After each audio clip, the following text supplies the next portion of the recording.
하나님께서 오늘도 우리를 은혜의 자리 가운데 불러주셨습니다. 그 부르심에 믿음으로 답하여 나온 우리 모두에게 하나님께서 크신 은혜와 평강을 부어주실 줄 믿습니다. 우리 함께 앞뒤 좌우에 있는 지체들과 함께 이렇게 인사합시다. 오늘은 은혜의 날입니다. 한 번 더 인사합시다. 하나님이 통치하십니다. 아멘. 하나님께서 오늘도 우리를 말씀으로 가르쳐 주시고 또 우리의 기도에 신실하게 응답해 주실 줄 믿습니다. 오늘 말씀을 시작하면서요, 제가 학생 때의 경험을 조금 가볍게 나누어 보려고 합니다. 저는 고등학생 때 예체능을 굉장히 좋아했었는데요, 아마 저뿐만 아니라 모든 학생들이 마찬가지일 거라 생각합니다. 일주일의 대부분의 시간을 똑같은 교실에 똑같은 책상에 앉아서 열심히 공부해야 하는 시절이었습니다. 고등학생 때요. 그런데 예체능 시간은 굉장히 특별하죠. 음악, 미술, 체육 시간에는 교실 안에서 책상에 앉아서 이론적인 공부를 하는 시간이 아닙니다. 음악 시간엔 악기를 다루거나 노래를 부르고요. 또 미술 시간에는 그림을 그리거나 아니면 만들기 같은 창작 활동을 합니다. 아니면 적어도 영화는 보여주셨습니다. 또 체육 시간을 말할 것도 없죠. 체육 시간에는 체육관에 가서 여러 체육 활동들을 배우면서 열심히 몸을 움직였고요. 또 운동장에 나가서 축구나 피구를 하기도 했습니다. 이론적인 공부가 아니었기 때문에 그 시간들은 굉장히 특별하고 재미있는 시간들이었어요. 일주일 동안 고등학교 생활을 하면서 이 예체능 시간을 제가 얼마나 기다렸는지 모릅니다. 아마 다들 그 느낌을 아실 거예요.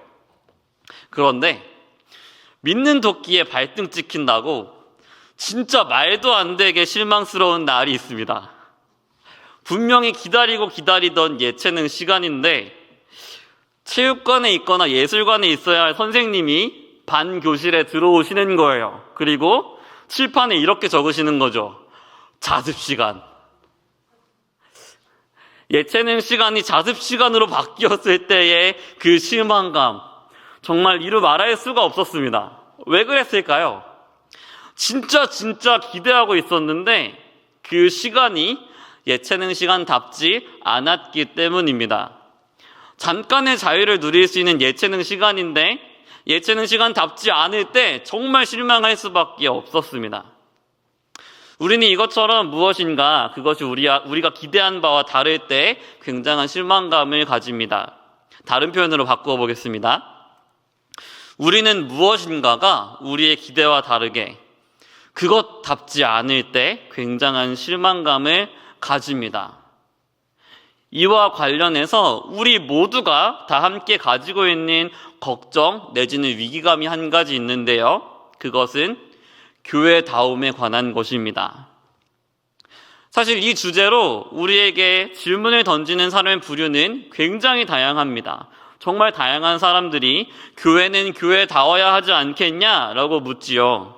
심지어 이런 질문은 믿는 사람뿐만 아니라 믿지 않는 사람, 교회 밖에 있는 사람까지도 교회는 교회다워야 되지 않겠냐라고 묻습니다. 그리고 보통 이런 질문은요, 교회가 교회답지 않은 모습을 보고서 묻는 질문이기 때문에 자연스럽게 우리가 정말 사랑하는 교회를 비판하는 방향으로 가곤 합니다. 그런 의미에서 교회다움, 교회됨 이런 주제는요, 우리한테 굉장히 중요한 주제지만 또 한편으로는 정말 아픈 손가락처럼 우리에게 부끄러움과 아픔을 주는 주제이기도 합니다. 때때로 우리 눈에 보기에도 교회가 교회답지 못한 모습들을 볼 때 특별히 더 그렇습니다. 이런 면에서 우리는 이제 모두 교회다움, 교회됨을 유지해야 하고 또 어떤 면에서는 회복해야 한다는 주제를 굉장히 중요하게 여기고 있습니다. 그렇다면 우리가 해야 될 고민이 두 가지 정도 있는데요. 첫 번째는 우리가 회복해야 될 교회됨, 교회다움은 무엇인가? 라는 주제가 하나 있고요. 또 한 가지는 우리가 어떻게 그 교회다움을 회복할 수 있을 것인가에 관한 주제입니다. 이런 고민을 가지고 오늘 본문을 살펴보려고 합니다. 오늘 본문은 사도 바울이 감옥에 있을 때 에베소 교회를 향해 쓴 편지입니다. 에베소 교회는 사도 바울이 굉장히 긴 기간 동안 머물면서 가르쳤던 교회였습니다. 사도행전 18장부터 20장까지의 내용을 살펴보면 이 에베소 교회와 사도 바울의 관계가 얼마나 각별하고 특별한지 알 수 있습니다. 사도 바울은 사도행전 18장에서 에베소에서 아볼로에게 배웠던 어떤 제자들을 만납니다. 그리고 그들에게 복음을 가르치고 세례를 베풉니다. 이후에 사도 바울이 본격적으로 에베소 지역에서 하나님 나라의 복음을 가르치는데요. 이로 인해서 에베소 지역의 복음이 정말 흥왕하게 되었습니다. 그런데 이렇게 흥왕하던 도중에 에베소 교회와 사도 바울은 아주 큰 환난을 한 가지 겪게 됩니다. 사도행전 19장에 보면요, 에베소 지역에서 우상을 만들어서 파는, 그 지역의 우상을 만들어서 파는 데메드리오라는 사람이 등장하는데요. 복음이 흥왕하면 흥왕할수록 이 사람의 생기는 점점 더 어려워졌습니다. 왜냐하면 이 사람은 우상을 만드는 사람이었기 때문입니다. 그래서 이런 이유로 이 사람은 에베소 지역 전체를 선동하기 시작합니다. 그리고 교회를 핍박하게 됩니다. 결국 이 소동으로 사도 바울은 에베소 지역을 떠날 수밖에 없었습니다. 이런 상황들을 보면 평소에도 에베소 지역에서 이 교회가 받는 환난이 얼마나 극심할 것인지, 또 사도 바울이 떠난 다음에 이 교회의 상황은 얼마나 심각할 것인지에 대해서 우리는 생각해 볼 수 있습니다. 에베소 교회를 뒤로 남겨두고 떠날 수밖에 없던 이 사도 바울의 마음이 어땠을까요? 이 사도 바울은 에베소 교회를 굉장히 걱정하면서 그들이 복음 안에서 흔들리지 않기를 기도할 수밖에 없었습니다. 이제 본문의 편지로 쓰는 사도 바울의 상황은 로마의 감옥에 갇혀 있는 상황입니다. 이런 상황 중에서도 사도 바울은요, 에베소 교회가 핍박 속에서 흔들리지 않을까, 복음에서 흔들리지 않을까 굉장히 고민하고 걱정합니다. 이런 이유로 사도 바울은 에베소 교회에 대한 굉장히 애틋한 마음을 가지고 편지를 쓰게 되는데, 그게 바로 우리가 오늘 읽은 에베소서입니다. 그렇기 때문에 사도 바울이 이 에베소서를 쓰면서 굉장히 신경 썼던 핵심적인 주제가 하나 있습니다. 그것은 결국 무엇이냐면 교회예요. 교회. 그리고 더 들어가 보면 이 교회됨의 기초가 되는 복음을 다루고 있습니다. 그래서 에베소서는 총 6장으로 이루어져 있는데 1장부터 3장까지는 이 복음이 무엇인지에 대해서 다루고요. 또 이 복음으로 말미암아서 교회가 어떻게 세워졌는지를 다루고요. 이후 4장부터 6장까지는 복음으로 인한 교회의 정체성에 맞게 교회가 교회답게 살아가야 한다는 권면을 주고 있는 말씀을 전합니다. 특별히 오늘 우리가 본 말씀은 4장, 6장 중에서도요, 맨 마지막 부분이에요. 맨 마지막 부분. 한번 10절부터 13절 본문을 제가 읽도록 하겠습니다.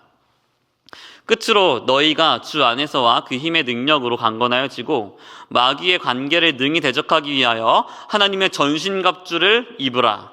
우리의 씨름은 혈과 육을 상대하는 것이 아니요 통치자들과 권세들과 이 어둠의 세상 주관자들과 하늘에 있는 악의 영들을 상대함이라. 그러므로 하나님의 전신갑주를 취하라. 이는 악한 날에 너희가 능히 대적하고 모든 일을 행한 후에 서기 위함이라. 아멘. 10절부터 13절까지의 본문은요, 에베소 교회가 흔들리지 않고 교회됨을 지켜라 하는 마음을 가지고 사도 바울이 마지막으로 권면하고 있는 부분입니다. 우리 한국어 번역본에서는 좀 부드럽게 번역돼서 잘 드러나지 않고 있는 부분이 하나 있는데요. 이 부분에서 사도 바울이 가장 강력하게 명령하고 있는 부분이 한 가지 있습니다. 그것은 무엇이냐면요, 10절 맨 끝에 있는 강건하여져라 라는 명령이에요. 사도 바울은 아주 심각하고 진지하게 에베소 교회에 권면합니다. 마지막으로 너희는 강하여져라. 그런데 이 에베소 교회가 무엇으로 강해져야 합니까? 10절 말씀을 살펴보면요, 주 안에서와 그 힘의 능력으로 강해져야 한다라고 말씀하고 있습니다. 왜 그렇습니까? 왜 에베소 교회가 강해져야 합니까? 그것은 에베소 교회가 처한, 아니요, 모든 교회가 처한 상황 때문에 그렇습니다. 본문 속에서 알 수 있듯이 교회는 아주 치열한 싸움 중에 있습니다. 전쟁 중에 있는 것입니다. 그런데 이 전쟁이 어떤 전쟁입니까? 우리가 어떤 전쟁을 치르고 있으며 우리가 어떤 상대와 전쟁을 치르고 있는 것입니까? 오늘 본문 말씀에서는 혈과 육이 아니라고 말씀하고 있어요. 다시 말해서 사람이 아니라고 말씀하고 있습니다. 교회는 사람과 싸우는 게 아니에요. 무엇과 싸우죠? 마귀의 관계라고 말씀하고 있습니다. 또 통치자들과 권세들과 이 어둠의 세상 주관자들과 하늘에 있는 악의 영들, 즉 마귀를 따르는 모든 악한 영적 세력과 맞서 싸워야 한다라고 말씀하고 있는 거예요. 이것이 에베소 교회뿐만 아니라 모든 교회, 우리 교회도 마주하고 있는 현실입니다. 우리는 마귀와 또 그를 따르는 모든 악한 세력과 싸우고 있습니다. 그런데 문제가 있어요. 우리보다 그들이 훨씬 더 강하다는 것입니다. 그들은 영적인 존재입니다. 우리의 힘만으로는 그들에게 속을 수밖에 없습니다. 그들에게 끌려다닐 수밖에 없습니다. 그리고 에베소서는 우리가 전에 실제로 그렇게 끌려다녔었다라고 말씀하고 있어요. 에베소서 2장에서는 우리가 허물과 죄로 완전히 죽었다라고 이야기하면서 이렇게 말씀하고 있습니다. 에베소서 2장 2절부터 3절입니다. 제가 읽겠습니다. 그때 너희는 그 가운데서 행하여 이 세상 풍조를 따르고 공중의 권세 잡은 자를 따랐으니 곧 지금 불순종의 아들들 가운데서 역사하는 영이라. 전에는 우리도 다 그 가운데서 우리 육체의 욕심을 따라 지내며 육체와 마음에 원하는 것을 하여 다른 이들과 같이 본질상 진노의 자녀이었더니. 아멘. 교회가 싸우는 대상은 사람이 아닙니다. 사람이었다면 어떻게든 싸워볼 수 있었겠죠. 그런데 우리가 싸우는 대상은요, 사탄과 그를 따르는 악한 영적 세력입니다. 우리가 잊지 말아야 하는 것이 한 가지 있습니다. 우리를 향한 사탄의 관계가 있다는 거예요. 마귀의 속임수가 있다는 거예요. 사랑하는 성도 여러분, 우리는 예수 그리스도의 십자가의 권세로 말미암아 이미 하나님 나라로 옮겨졌습니다. 이제 사탄의 마귀 권세 아래에 있는 자들이 아닙니다. 그럼에도 불구하고 사탄 마귀는 어떻게 행하고 있습니까? 이미 우리는 그의 손아귀에서 벗어났지만 우리는 이제 예수 그리스도의 사랑에서 벗어날 수 없는 존재, 예수 그리스도께 완전히 속한 존재가 되었지만 여전히 우리가 이 세상에서 살아가는 동안에는 사탄 마귀는 이 사실에 대해서 정말 분노하면서 우리를 어떻게든 속이려고 하고 있습니다. 사탄이 원하는 게 무엇일까요? 우리가 그의 속임수에 당해서, 속임수에 넘어가서 하나님과의 관계가 멀어지게 만드는 것이고요. 예수 그리스도 안에서 하나 된 교회를 깨뜨리는 게 바로 사탄이 가장 원하는 것입니다. 어떻게 해서든지 우리로 하여금 예수 그리스도의 십자가 복음을 잊어버리게 만드는 거예요. 그리스도께서 생명까지 바치시면서 서로 하나 되어서 사랑하게 하신 주님의 몸된 교회를 잊어버리게 만드는 거예요.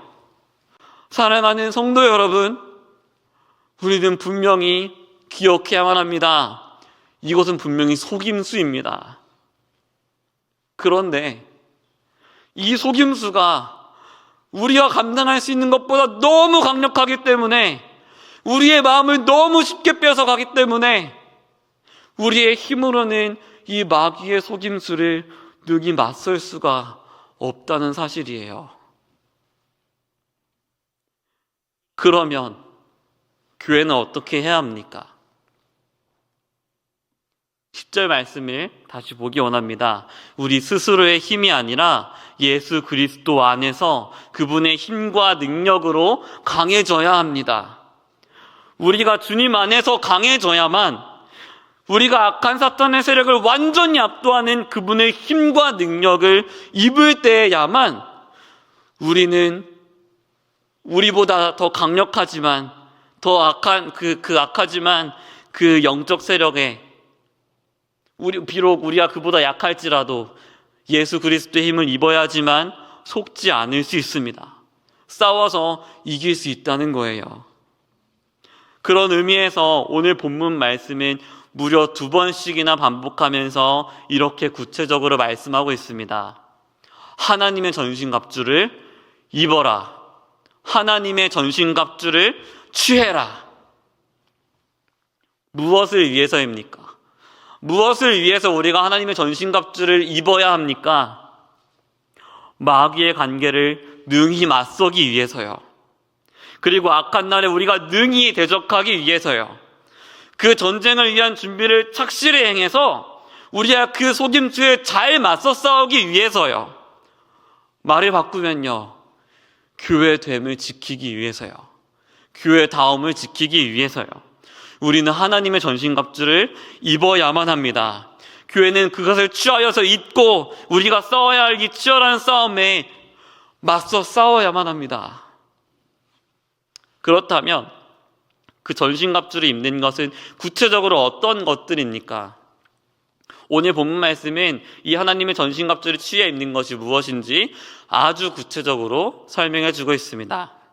14절부터 17절까지 말씀을 함께 읽겠습니다. 그런즉 서서 진리로 너희 허리띠를 띠고 의의 호심경을 붙이고 평안의 복음이 준비한 것으로 신을 신고 모든 것 위에 믿음의 방패를 가지고 이로써 능히 악한 자의 모든 불화살을 소멸하고 구원의 투구와 성령의 검 곧 하나님의 말씀을 가지라. 아멘. 본문 말씀은요, 가장 먼저 우리에게 이것 한 가지를 명령하고 있습니다. 14절 맨 처음에 이렇게 말씀하고 있습니다. 그런즉 서서. 원문의 표현에 따르면 이 문장 구조가 서서라는 단어가 가장 중요한 동사로 기록되어 있습니다. 즉, 너희는 그러므로 서라 라고 명령하고 있는 거예요. 이 서라고 하는 이 말씀은, 이 명령은 마귀의 관계와 공격 앞에서 무너지지 말고 굳건하게 서 있으라는 명령입니다. 그리고 이 뒤에 나오는 6가지의 무기들은요, 우리가 그렇게 굳건하게 설 수 있도록 만들어주는 도구입니다. 이 무기들을 취해야 우리가 무너지지 않을 수 있는 것이죠. 본문에는 총 6가지 교회의 무기가 나옵니다. 진리의 허리띠, 의의 호심경, 화평케 하는 복음으로 이미 준비된 그 신발, 믿음의 방패, 구원의 투구, 성령의 검, 곧 하나님의 말씀입니다. 사실 이 모든 무기는요, 이미 에베소서 초반에서부터 1장에서부터 쭉 등장한 말씀의 내용, 그 복음의 내용들과 다 연관되어 있습니다. 그리고 이 무기들을 취해야만 우리는 영적 전쟁 한가운데서 굳건하게 교회로서 서 있을 수 있는 것입니다. 이 무기들을 한번 하나씩 살펴보겠습니다. 그런데 우리가 한 가지 먼저 알고 짚고 넘어가야 하는 것이 있습니다. 찬찬히 이 무기들을 살펴보면요, 우리에게서 나온 것이 단 한 가지도 없다는 사실이에요. 모두 다 누가 주신 것일까요? 하나님께서 우리에게 선물로 주신 것들입니다. 특별히 에베소서 안에서 이 모든 것들은 예수 그리스도 안에서 이미 우리에게 주어진 하나님의 은혜들이라고 말할 수 있습니다. 그런데요, 더 놀라운 사실이 한 가지 있습니다. 특별히 이 무기들은 구약 성경에서도 등장하고 있습니다. 하나님께서 이 무기들을 가지고 싸우시는 장면이 있어요. 이사야서 59장 14절부터 18절 말씀을 제가 읽겠습니다. 정의가 뒤로 물리치면 되고 공의가 멀리 섰으며 성실이 거리에 엎드려지고 정직이 나타나지 못하는도다. 성실이 없어짐으로 악을 떠나는 자가 탈취를 당하는도다. 여호와께서 이를 살피시고 그 정의가 없는 것에 기뻐하지 아니하시고 사람이 없음을 보시며 중재자가 없음을 이상히 여기셨으므로 자기 팔로 스스로 구원을 베푸시며 자기의 공의를 스스로 의지하사 공의를 갑옷으로 삼으시며 구원을 자기의 머리에 써서 투구로 삼으시며 보복을 속옷으로 삼으시며 열심을 입어 겉옷으로 삼으시고 그들의 행위대로 갚으시되 그 원수에게 분노하시며 그 원수에게 보응하시며 섬들에게 보복하실 것이라. 아멘. 이사야서 본문에서요, 여호와 하나님께서 불의와 싸우십니다. 여호와 하나님께서 원수들에게 불의를 갚으시고 자기 백성을 그 가운데서 건져내십니다. 구원해내십니다. 그런데 그때 이분이 여호와 하나님께서 무엇을 입고 있는지 보십시오. 그분은 어떤 죄도 그냥 넘어가지 않으시는 완전하신 그분의 공의를 갑옷으로 삼으셨습니다. 또 그분은 구원을 자기의 머리에 투구로 쓰시고 보복을 속옷으로 삼으시고 열심을 겉옷으로 입으셨다고 말씀합니다. 이는 불의와 싸우시고 자기 백성을 그 가운데서 건져내시는, 구원해내시는 하나님의 구원 사역을 가리키고 있는데요. 특별히 에베소서 본문에서 그 하나님께서 우리를 구원하실 때 사용하셨던 무기, 우리에게 은혜로 주신 그 구원을 우리가 전신갑주로 입으라고, 취하라고 권면하고 있는 것입니다. 그렇기 때문에 결국 우리가 입어야 할, 우리가 취해야 할 그 전신갑주는 무엇이냐면요, 우리를 구원하시기 위해서 삼위일체 하나님께서 이미 우리 가운데 이루어주신 그 모든 일들, 십자가의 복음, 그 복음의 은혜들이라고 말할 수 있는 것입니다. 하나씩 간단하게 살펴보기 원합니다. 가장 첫 번째로 진리로 우리의 허리띠를 띠라고 말씀하고 있습니다. 진리란 무엇입니까? 에베소서 본문 안에서 이 진리는요, 예수 그리스도 안에서 하나님께서 성취하신 구원의 은혜들을 말씀하고 있습니다. 특별히 허리띠는요, 군인의 옷을 단단히 묶어주고 검과 같은 무기들을 꽂을 수 있게 해주었습니다. 이 전투 중에서 허리띠는 격렬한 움직임이 가능하게 했고요, 민첩하게 움직일 수 있게 해주었습니다. 그리고 무기를 꽂을 수 있도록 준비하게 했기 때문에 이 허리띠는 굉장히 기본적인 의상이었습니다. 반드시 있어야 하는 것이었어요.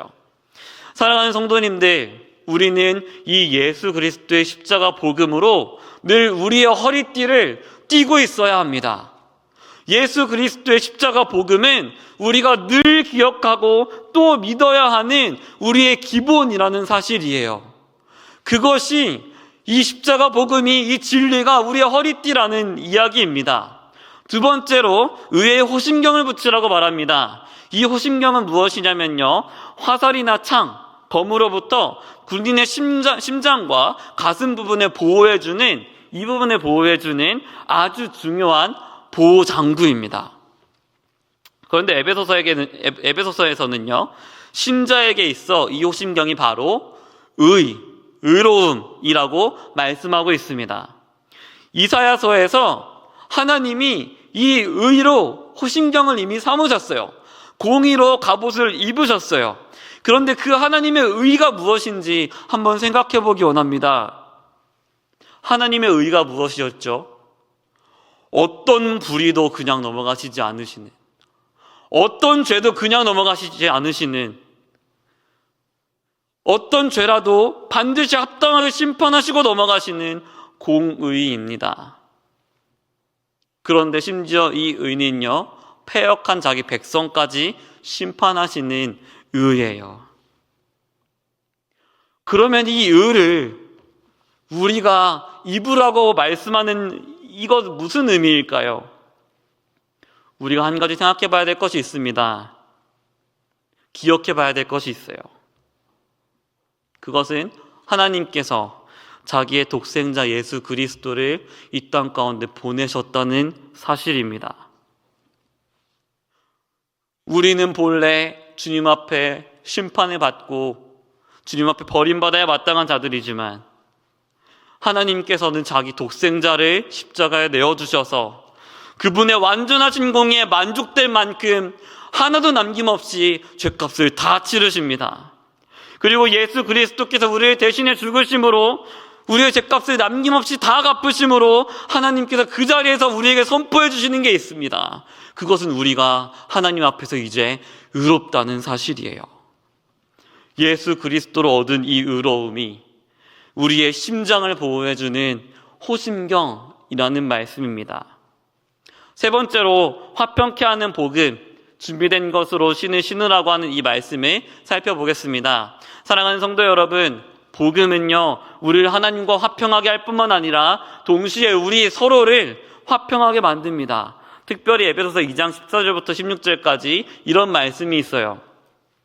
그는 우리의 화평이신지라 둘로 하나를 만드사 원수된 것 곧 중간에 막힌 담에 자기 육체로 하시고 법조문으로 된 계명의 율법을 폐하셨으니 이는 이 둘로 자기 안에서 한 세 사람을 지어 화평하게 하시고 또 십자가로 이 둘을 한 몸으로 하나님과 화목하게 하려 하심이라. 원수된 것을 십자가로 소멸하시고. 아멘. 사랑하는 성도 여러분, 한번 돌아보겠습니다. 우리는 원래 어떤 자들이었습니까? 모두 자기만을 사랑하며 자신의 유익만을 사랑하던 사람이었습니다. 우리는 모두 죄인들이었기 때문에 겉모습은 아니라고 포장할 수 있지만요, 궁극적으로는 자신에게 좋은 것만을 기준으로 삼고 자신의 정욕대로 살아가는 자들이었습니다. 그런데 예수 그리스도께서 십자가에서 행하신 일이 있다는 사실이에요.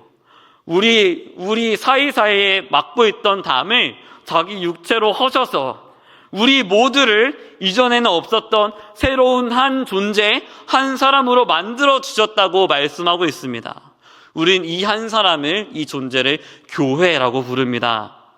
예수 그리스도께서 십자가에서 자기의 육체로 우리 사이에 있는 모든 담을 무너뜨리시고 하나님 앞에서 하나 된 교회로 만들어 주셨다는 거예요.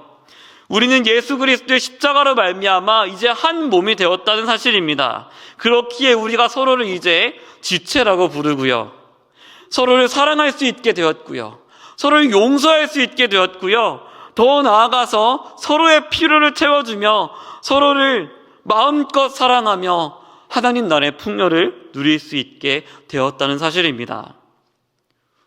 이미 예수 그리스도의 십자가로 말미암아 우리는 하나가 되었습니다. 우리는 이 준비된 복음으로 신을 신어야 합니다. 이 신이야말로, 이 하나님을 지키는 것이야말로 우리가 사탄 마귀와 싸울 때, 우리가 진군하거나 열심히 싸워나갈 때 어떤 것을 밟아도 방해가 되지 않는 보호장구가 되어줍니다. 넷째로 믿음의 방패를 살펴보도록 하겠습니다. 이 모든 것 위에 믿음의 방패를 가지고 마귀의 모든 불화살을 무의미하게 만들라고 명령하고 있습니다. 사랑하는 성도님들, 우리를 하나님과 멀어지게 하고 우리의 교회됨을 깨뜨리게 하는 악한 마귀의 모든 속임수, 미혹의 말들, 그 거짓말들을 우리가 어떻게 무의미하게 만들 수 있을까요? 우리가 그 말들을 들을 때 어떻게 굳건하게 교회됨을 지킬 수 있을까요? 우리가 어떻게 그 사탄 마귀의 공격 앞에서 안전할 수 있을까요? 사도 바울은 그 방패를 바로 믿음이라고 말씀하고 있습니다. 하나님의 말씀을 통해서 주님께서 베푸신 은혜가 얼마나 풍성하고 위대한지 알고 그 은혜를 굳건하게 확신하고 있어야만 우리는 마귀의 속임수에 넘어가지 않을 수 있습니다. 그리고 언제나 우리의 이런 연약한 믿음을 성령님께서 이미 우리와 함께하고 계시고 우리를 붙들고 계셔서 우리를 보호하고 계시다는 사실을 우리는 믿음으로 바라보아야만 합니다. 이것이 우리가 어떤 공격에도 넘어지지 않을 수 있는 비결이죠. 다섯 번째로 구원의 투구를 가지라고 말씀하고 있습니다. 투구는 군인이 싸울 때 머리와 목을 보호해 줍니다. 이 투구는 굳건하게 맞서기 위하여서 우리가에게 필수적으로 필요한 보호 장비죠. 그런데 이사야서에서요, 하나님께서 이 구원의 투구를 쓰시고 원수를 갚아주십니다. 이사야서에서 이 구원은 미래에 약속하신 메시아가 와서 너희를 구원해 줄 거야 하는 약속이었습니다. 그런데 이제 우리는 어떻습니까? 우리에게는 예수 그리스도로 말미암아 이 구원이 이미 실현됐어요. 십자가에서 부활하심으로 말미암아 예수 그리스도께서 사탄의 나라를 완전히 짓밟고 이겨주셨습니다. 그분이 만왕의 왕이시며 마지막 날 재림하실 때 사탄의 나라는 완전히 패망할 것이고 하나님의 나라는 완성될 것입니다. 우린 그 나라 안에서 하나님과 영원토록 왕노릇할 것입니다. 이것이 우리가 가진 구원의 투구예요. 마지막으로 유일한 공격용 무기가 한 가지 나옵니다. 지금까지는 다 방어용 무기였어요. 공격용 무기가 하나 나오는데요. 그것은 무엇이죠? 성령의 검입니다. 성령의 검, 곧 하나님의 말씀. 이것이 우리에게 공격하는 무기가 됩니다. 우리에게는 교회를 무너뜨리려는 사탄의 속임수보다 더 강력한 것이 있습니다. 그것은 그 사탄의 나라를 무너뜨린 구원의 복음이죠. 하나님의 말씀입니다. 그리고 성령님께서 하나님의 말씀을 우리 가운데 생각나게 하시고 그 하나님의 말씀을 적용시켜 주세요. 더 나아가서 그 하나님 말씀에 우리가 직접적으로 순종할 수 있게 만들어 주십니다. 성령님께서 그 구원의 복음을 우리 가운데 실제적으로 적용시켜 주셔서 그 모든 악한 영적인 공격들을 물거품으로 만들어 주십니다. 그리고 우리가 이 말씀대로 살아가면서 하나님의 나라를 확장할 수 있게 만들어 주세요. 사랑하는 성도님들, 많은 설명이 있었지만 우리가 입는 전신 갑주가 무엇인지 기억해 보기 원합니다. 우리가 취해야 할 전신 갑주가 무엇입니까? 그것은 영원 전부터 우리에게 예비해 주시고 예수 그리스도 안에서 우리에게 성취해 주셨으며 성령 하나님께서 지금도 우리와 함께 하셔서 우리에게 적용시켜 주시는 예수 십자가의 복음이라는 사실입니다. 이 복음의 은혜가 우리를 교회답게 만들어줍니다. 예수 십자가의 복음이 우리 주 안에서 그분의 능력으로 강하게 만들어줍니다. 그러므로 우리는 오늘도 예수 십자가의 복음을 기억하고 믿어야만 합니다. 우리는 서로가 예수 십자가의 복음으로 충만해질 수 있도록 기도해야만 합니다. 말씀 사역자가 이 복음을 가감없이 전할 수 있도록 하나님의 말씀으로 충만하게 해달라고 기도해야만 합니다. 우리가 예수 십자가의 복음을 기억함으로 하나님의 전신갑주를 입을 때 우린 모든 마귀의 속임수 앞에서 굳건히 설 수 있습니다. 우리가 이길 힘은 오직 복음에서 납니다. 우리의 교회됨은, 교회다움은 예수 십자가의 복음에서 나옵니다. 사랑하는 성도 여러분, 오늘 우리가 천천히 한 구절 한 구절 살펴보았습니다. 우리가 회복해야 될 교회됨, 어떻게 이루어갈 수 있을까요? 단 한 가지 방법밖에는 없습니다. 복음에 충실한 교회가 되어야 한다는 사실입니다.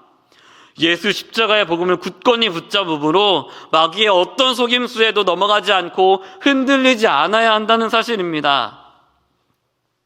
이 말씀 앞에 우리를 정직하게 세워보길 원합니다. 우리의 모습을 돌아봅시다. 제가 몇 가지의 질문을 드리겠습니다. 우리는 하나님의 말씀에 순종하며 경건하기 위해서 몸부림치는 일을 사랑하고 있습니까?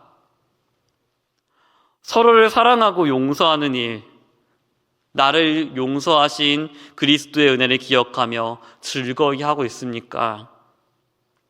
거룩을 향한 갈망이 날로 날로 더해지고 있습니까?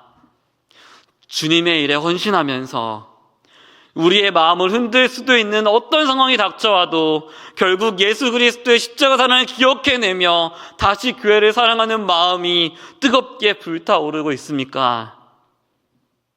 다른 측면도 살펴보겠습니다. 혹시 우리가 결국엔 죄에 질 수밖에 없다는 패배의식에 빠져 있지는 않습니까? 아니면 하나님이 우리의 기도를 들어주시지 않고 우리와 너무 멀리 계시다는 그런 착각 속에 빠져 있지는 않습니까? 아니면 우리의 연약함으로 말미암아 예수 그리스도께서 정말 우리를 사랑하실까 하는 의심과 두려움 속에 있지는 않습니까? 사랑하는 성도님들, 예수 그리스도의 복음을 다시 기억하기 원합니다. 그분이 우리를 사랑하신 그 놀라운 사랑이 얼마나 큰지 우리가 다시 한번 기억하기 원합니다. 말씀을 마무리하겠습니다. 우리가 예수 그리스도께 믿음으로 나아갈 때 한이 없는 위로와 힘과 능력이 있습니다. 우리의 힘과 능력이 되시는 예수 그리스도, 우리가 그분을 기억하며 영적인 전쟁을 능히 이겨나가길 소망합니다. 우리 수원화 산교회 가운데 오직 예수 그리스도의 이름이 높여지고 하나님의 나라가 이루어질 줄 믿습니다.